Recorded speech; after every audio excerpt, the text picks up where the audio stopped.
I've received a lot of great questions regarding the last 2 videos on attraction and flirtation. Ready for some answers? I'm 19 and I've never had anyone interested in me sexually or romantically. I understand I have to be willing to change in order to find someone, but how much is too much? How do I become more attractive without changing who I really am? This is a great example to apply a want, will, won't list to. I have a whole episode explaining how to use one. Essentially, you have 3 columns: what you want to change, what you're willing to change, and what you won't change. For me and my attractiveness, this would be, I want a clear complexion, I'm willing to wear makeup, I won't get plastic surgery. We want to focus on the wants. That's how we maintain attractiveness without changing who we really are. You don't need a fancy poster like this one, but you can get 1 or 10 at dftba.com. You're not an ugly duckling, you're a perfect swan. Maybe you think that you're not as attractive as you want to be because you're hanging out with ducks.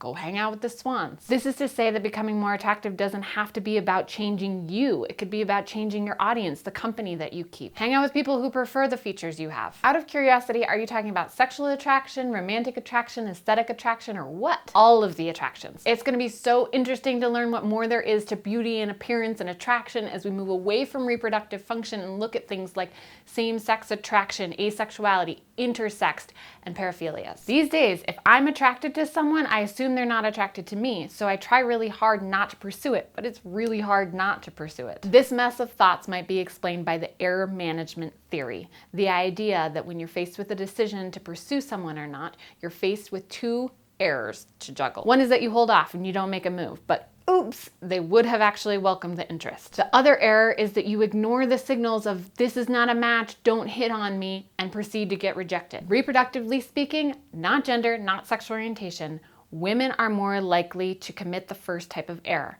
more specifically called sexual underperception bias. They're going to play it safe. They're not going to take the risk of pursuing, even though it could mean missing out on Mr. Awesome sperm. In contrast, men are more likely to commit the second type of error, known as sexual overperception bias. They ignore things like the matching hypothesis and closed body language because for them, it's better to try and fail than to not try at all. I've been having problems with older guys, 7 to 10 years older at my university, not reading my 1-syllable responses or nonverbal closed body language. Start with awareness of 2 things. 1, you deserve to feel safe, and 2, this non-traditional student could be operating on a different type of flirtation social script than what you have. You might not have them in your field of eligibles, but you might be in theirs. It's your role in respecting your elders to also be honest.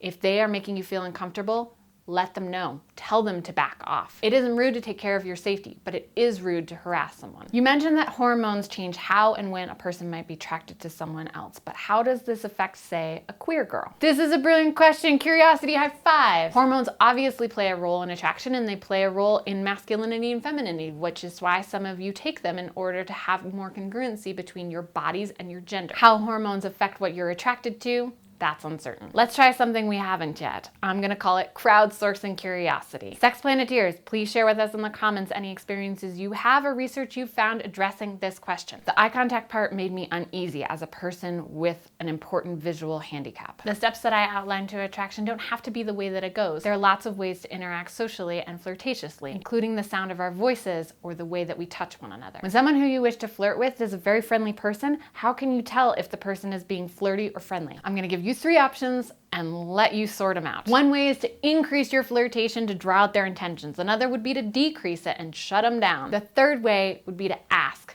Say something like, are you flirting with me? Or are you just the friendliest person in the world? What I've noticed about my own behavior and others is that if it's friendly, the steps of flirtation are more scrambled, whereas if it's sexual or romantic, then they're more linear. What about flirting with somebody you already know? A friend, a classmate, a lover, a long-term spouse? So many of you have asked me this question, and it's really quite simple. You start from the first step of the flirtation and you do it more deliberately, more linearly, so that you're communicating that you have a sexual romantic interest rather than the sporadic inserts of flirtation that might happen with a friendship. With partners in particular, I encourage them to go somewhere separately and meet up, kind of put each other in their field of eligibles, glance at one another from across the room, and then play out the steps as if they were strangers, knowing that in the end they'll go home with each other. I've done this and it's really fun. I even managed to find some wingmen who I could share my experiment with, and they played along. Please subscribe and support us at Subbable, and stay curious.